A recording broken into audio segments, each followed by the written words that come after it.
Got it. What's going on, Chief? What up? What up? What up? Shit, man. You got it. Same shit, different memory, man. Yeah, I can dig it. Just getting off a long day of work. That's about it. Yeah, that. I'm gonna you are really sure about what your circumstances are. Like, what you kind of, you don't gotta go into too much detail. Well, what do you consider that now? All right, say that one more time. Right, so for the listeners that are not really sure what your circumstances is, Oh, uh, meaning on little something. You can go into too detailed, like, like, how? Okay, so what's my circumstances? How did I end up where I'm at, and what my situation was when I left, and all that. All right, so let's start. Whew, let me see. All right, so I got convicted of my crime in 2020. So I took a plea deal, of corruption of minor, which I served no jail time for. Um, I got sentenced to the plea deal was 12 months of house arrest and 2 years of probation, and then 15 years of the level one sex offender registry. So I ended up spending 10 months on house arrest. I get off of house arrest while I was on house arrest. So where I'm from, I had a huge nonprofit organization. It was a 501c3, which I was helping inner city delinquent kids. So my nonprofit was so big that I was getting awards from my governor, my senator, uh, different representatives, Urban League, Goodwill. Uh, say that again. oh, I'm listening. Oh, okay. And I was in the paper, I was on the news uh, countless times for all the good deed that I was doing. And mind you, everything that I was doing was nonprofit, so I wasn't getting paid for nothing. So um, at the time when I was on house arrest, to get myself out of the house and not just sitting in the house, I continued to do my work. So I was still donating. I was partnered with Adidas on their socks and Bombas on their socks and different things like that. And so I was still donating to homeless shelters. I was going, to different cities and states, still donating just to get out the house. And I was, I had permission from my, probation officer, and the court allowed me because the court already knew what I was doing previously. So they allowed me. So at the same time, I was trying to find out what I was going to do because, my lawyer at the time was like, what are you planning on doing after this? I said, well, I'm going to continue to do, my work, the good deed, help the people out and things like that. But then he was like, what are you going to do? Like, you know what I mean? I mean, you can't go back to working with kids. I said, you're right. So at the time, it was like I had to find something that I can continue to do that I love. And, I mean, I have a family, married, have 6 kids that I got custody of. So I started putting a plan in play. So what I did is I started researching different countries on, the sex offender laws and different things like that. If I moved there, just different things. So I ended up finding a country, and I opened a business in that country. I did everything remotely. I found the lawyer, did everything remotely. So at the same time, when I had opened my company, which is it's not a European country yet, but they're working to be in the European Union. So I my lawyer told me to wait till I got off of house arrest so we could submit these documents so I can move out of the country. So I waited That day, when I got off of house arrest, I was at the courthouse getting, my bracelets taken off. My lawyer submitted the paperwork for me to relocate. So at the time, I was waiting around for, a court hearing, and 1 week went by, 2 weeks went by, 3 weeks went by. It was like a month later, my lawyer called me and said, "Listen, I just heard back from the judge." And at this time, I was just like, "Damn, okay, what now?" He said, "Listen, he agrees to let you go if the DA agrees." So he said I should hear back, within the next 2 days about this. I said, "Okay." So he called me back and said, "Hey," he said, "we got the clear. You good to go." I think like that was like the happiest thing, after everything that went on. That was about the happiest thing. So as soon as I got off of, house arrest and I got the green light to go. At this time, I never had to check in with probation. All I had to do was to present my ticket to the court, showing that I am leaving, and that was it. So I left. I left. You know what I mean? I headed to the I was country. still on probation. All still on probation. I'm still on probation. Everything. I had 2 years of probation. So I headed to the country. That I flew to the country. I had to let Megan's Law know. I had to give them my details, everything. I gave them everything. 21-day notice, all of that. So when I landed in the country, and mind you, I landed in the country with my son. And when I landed in the country, had my passport out, I was scared. I was scared shitless. I was scared because I didn't know they're going to deny me. They're going to turn me around. I didn't know what was going to happen. So as soon as I get out the gate, I landed. It was probably like 11:30 at night. Walked up with my son's passport, my passport, let me straight on in. No questions, no nothing. They ain't even blinked twice, ain't nothing. So I was happy as shit. I was like, damn, I'm out of America. I'm in the country. I'm good right now. So I say time went by, and I opened, running my business, everything going good.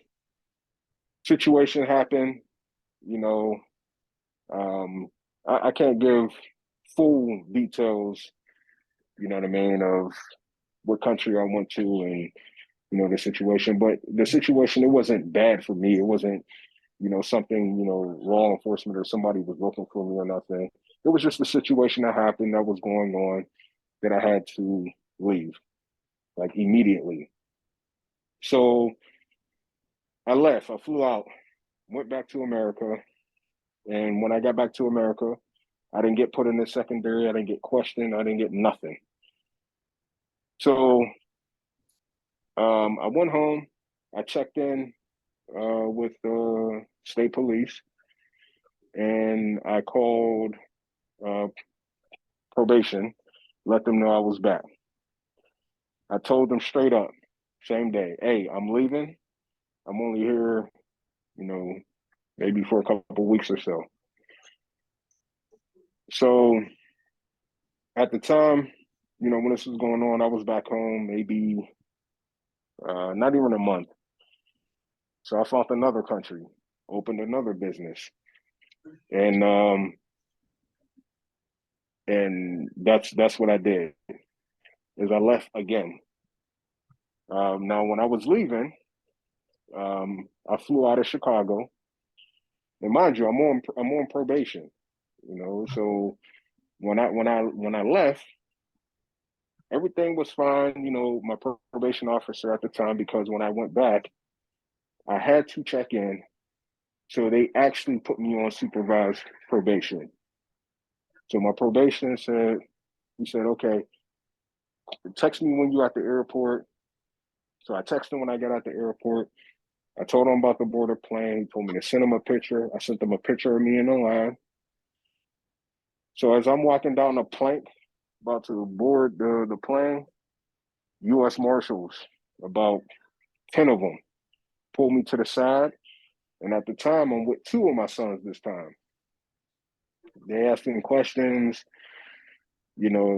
had me held up for like 45 minutes. They took all my electronics. At the time, I was carrying my MacBooks, cell phones. They took them all. So they let me go. I flew out of there. My wife and my other kids were back in the United States. And, the U.S. Marshal straight up told me, he said, we have to go through your stuff, make sure everything is, cool. He said, we have up to 90 days to do this. I said, okay. So I ended up giving them an address, not to the house, that I own or anything like that. I ended up giving them another address. And yeah, that was that. So one day my wife called me and said, hey, U.S. Marshals, they're calling. They left voicemails, all this stuff. And the way they were calling, they called her like 3 times in one day.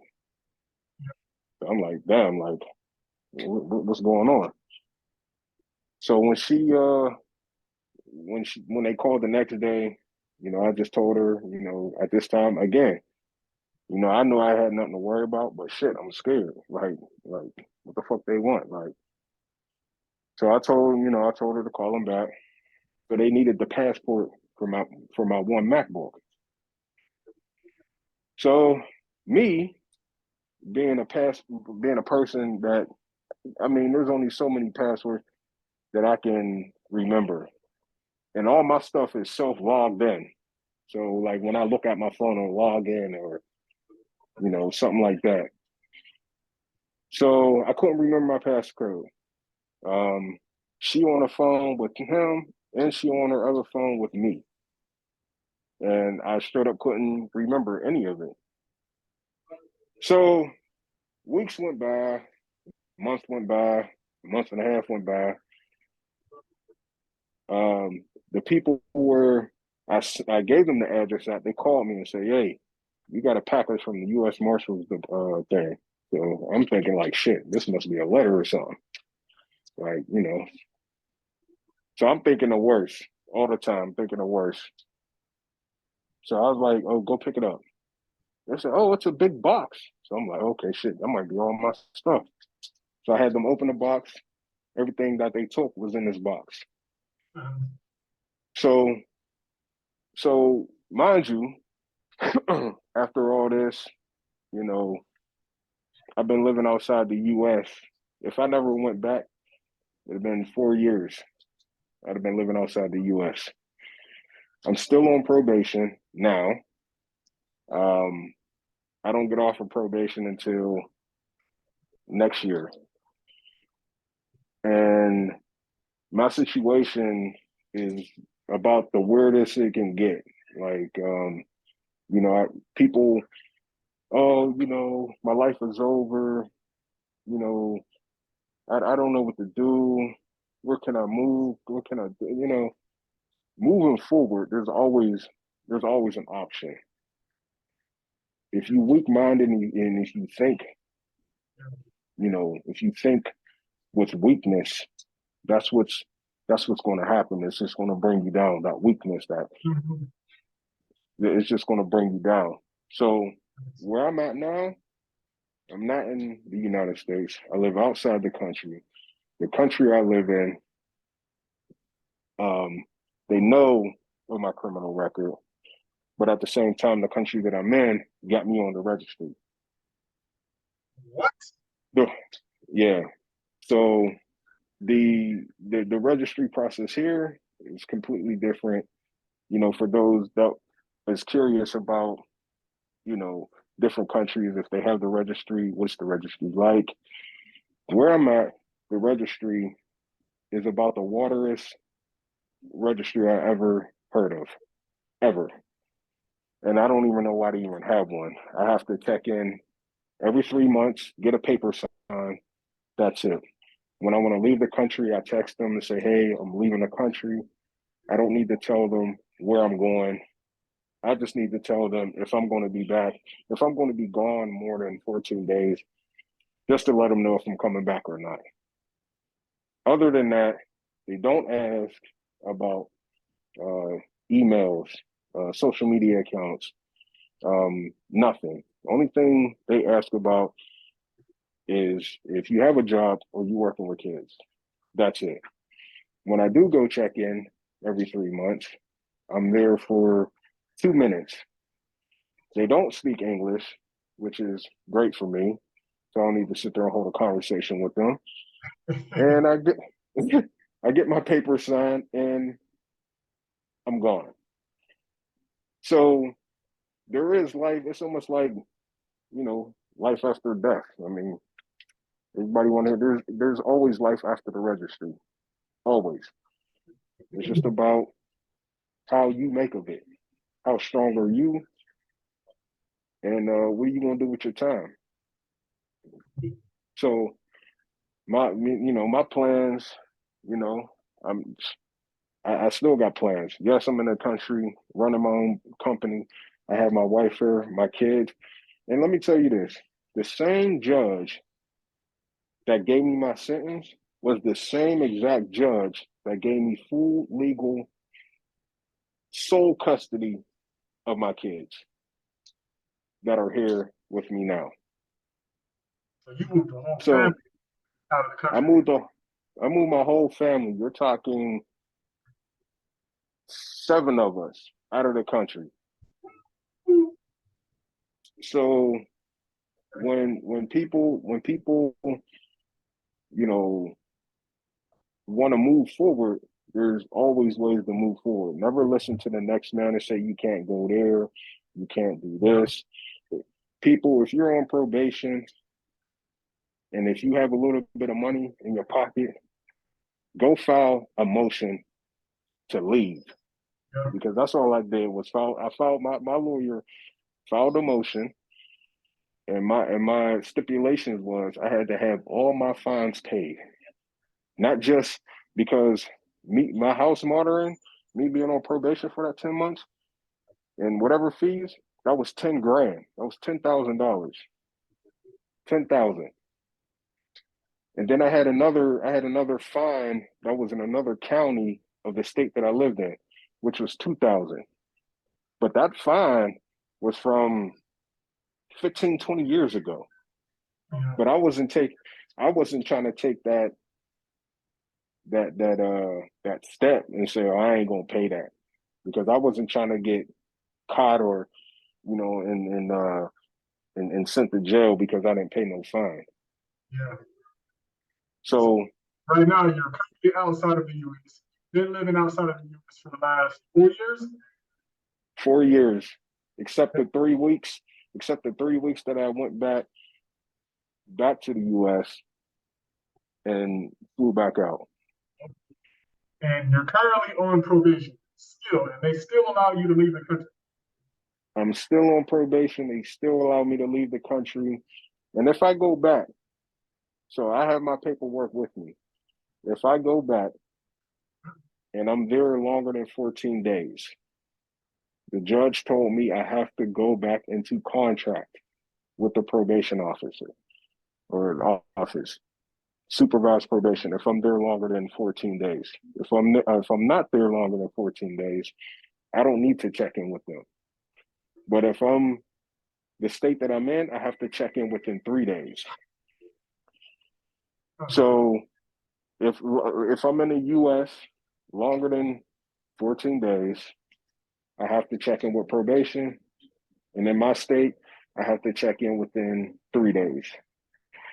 So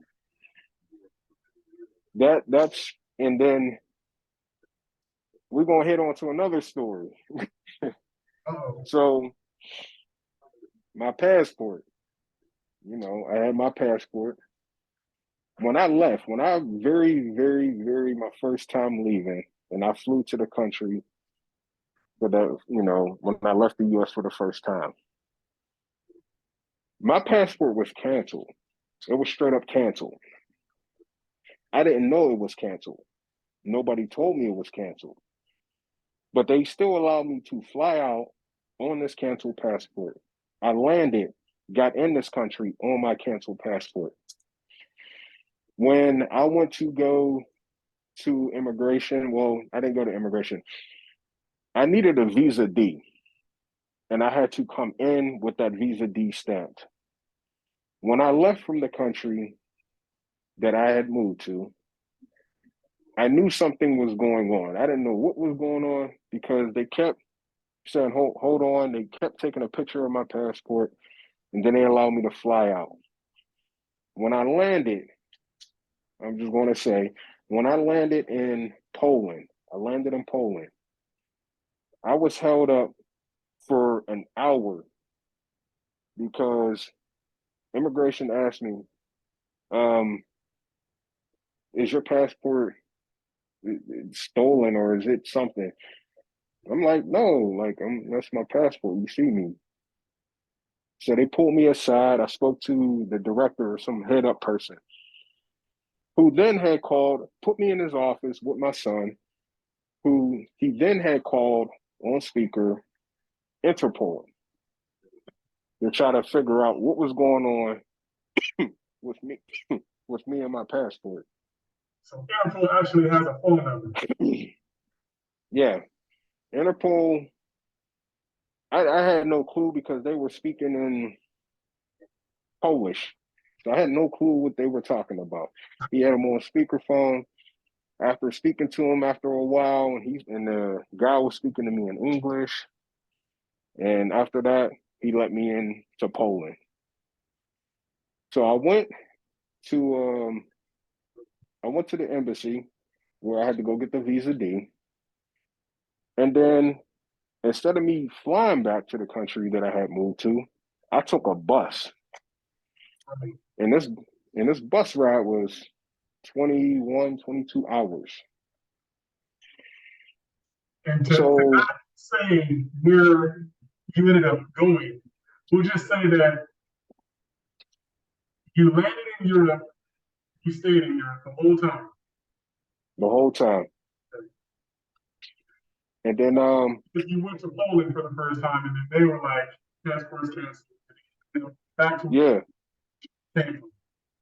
Yeah, well, they didn't tell me that my passport was canceled. They just said it wasn't registering or something like that. So I didn't really know what that even meant, you know. So, but they let me in. So I didn't find out that my passport was canceled until the country that I went back to straight up told me my passport was canceled and I wasn't allowed in. So then I had to fly.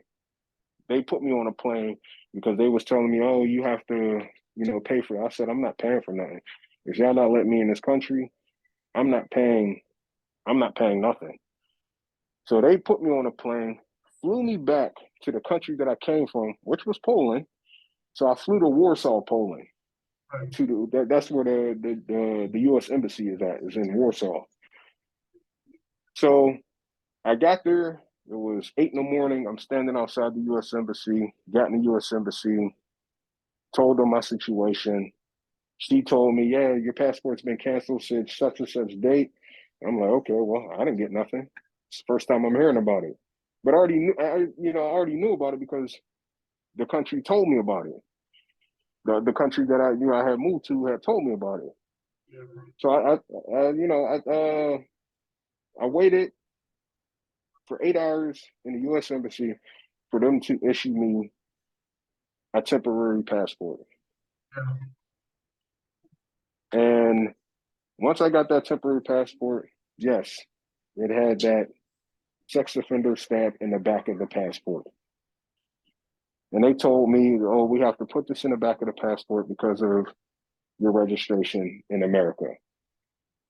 And mind you, I didn't know anything about, getting off the registry. How can I get off such and such? I didn't know. I knew when I left out of my state, they took me off the registry, but I didn't know the extent of getting removed off of it.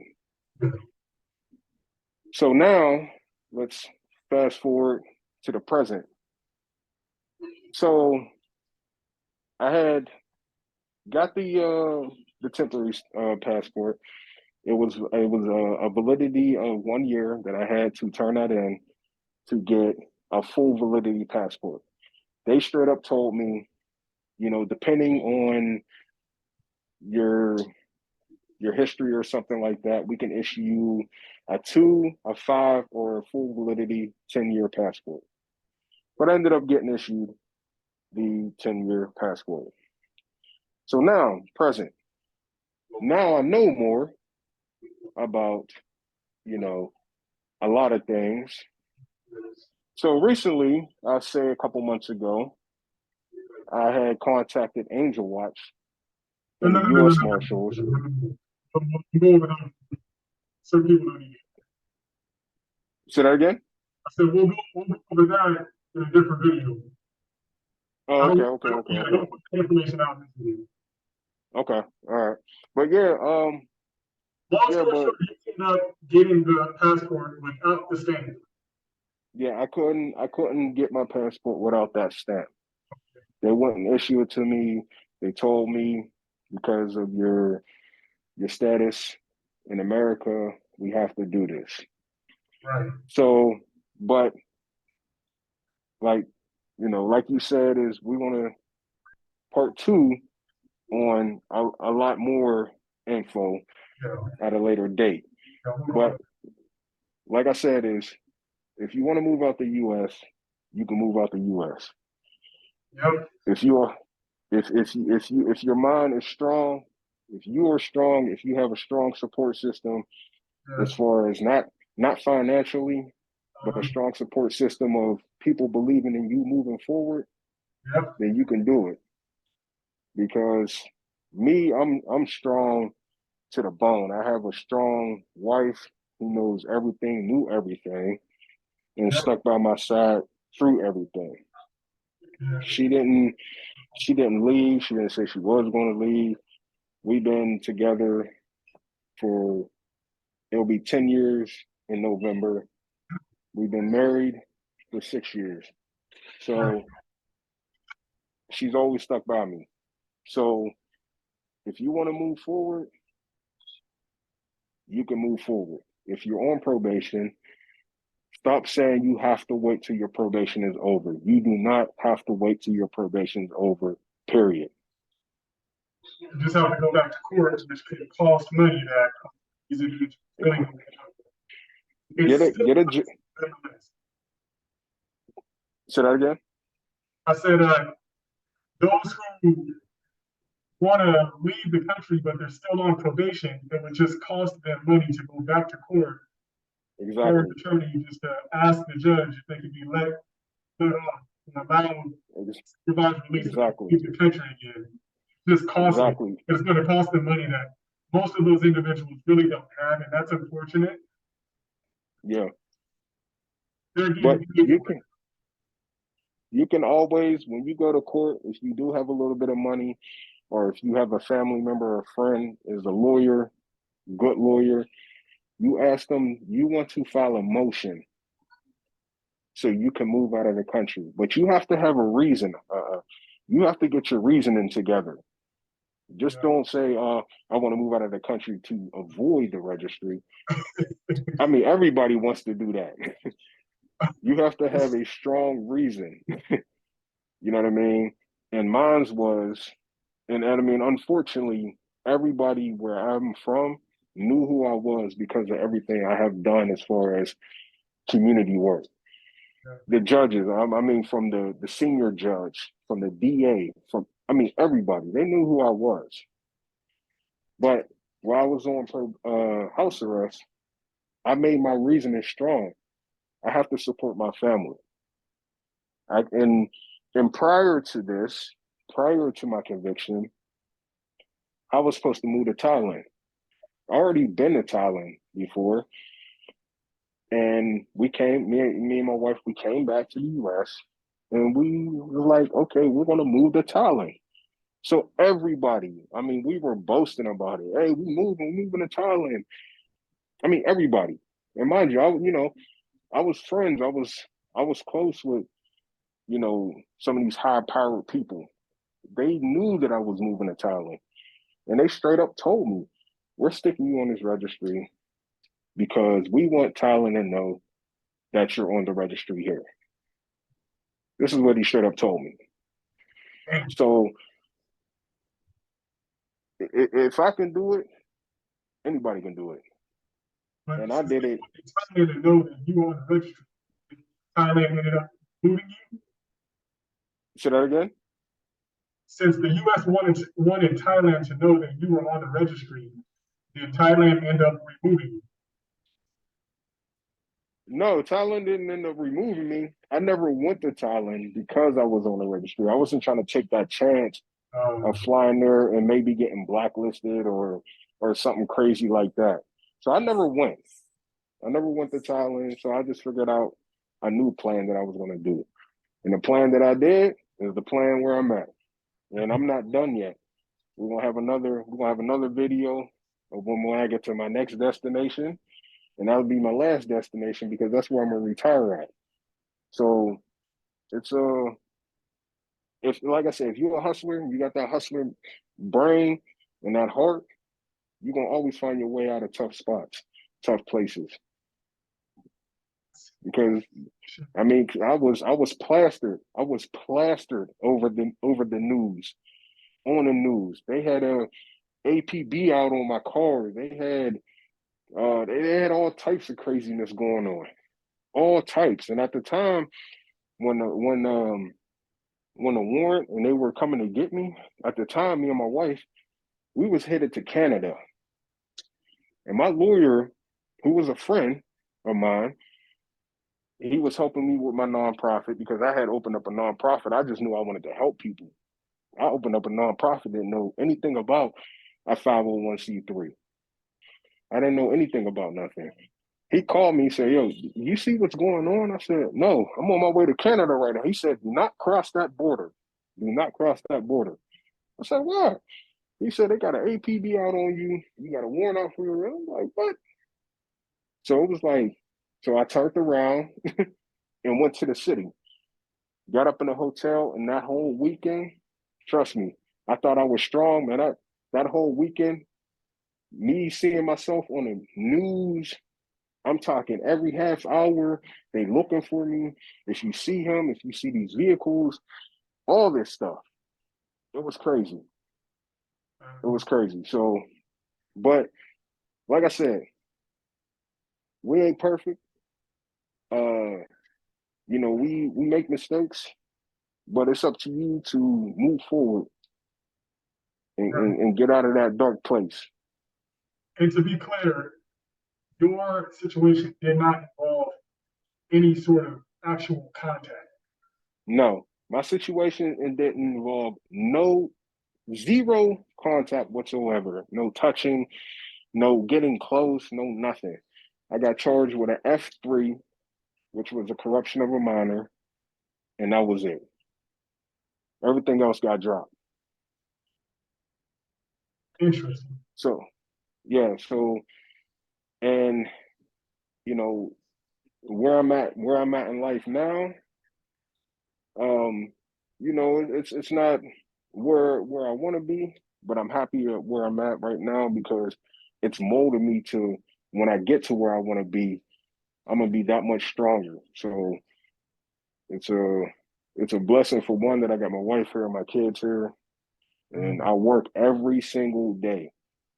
I got my own company. I work every single day. I bust my ass. I provide. I make things happen. So if you're on probation, if you want to get out, if you have money, um, first step, find a country you want to go to. Set up a company in that country because that's the easiest way. I'm not even going to say first. If any other further business, you can contact Burberry. Absolutely. You contact him, and he'll take it from there. But you find a country you want to move to, You set up a company. You show the judge that you want to move forward. You want to provide for your family, and you go from there. Well, that's good stuff, man. This is getting ready to turn off, so I really appreciate the info, man, the insight. We'll definitely get another video going for those who need a Definitely. little more information on get that stamp on their passport. We'll catch you with the next video, part 2. Definitely. Appreciate it. All right, no doubt, man. Good looking out. All right, man. I'll talk to you, man. All right, later.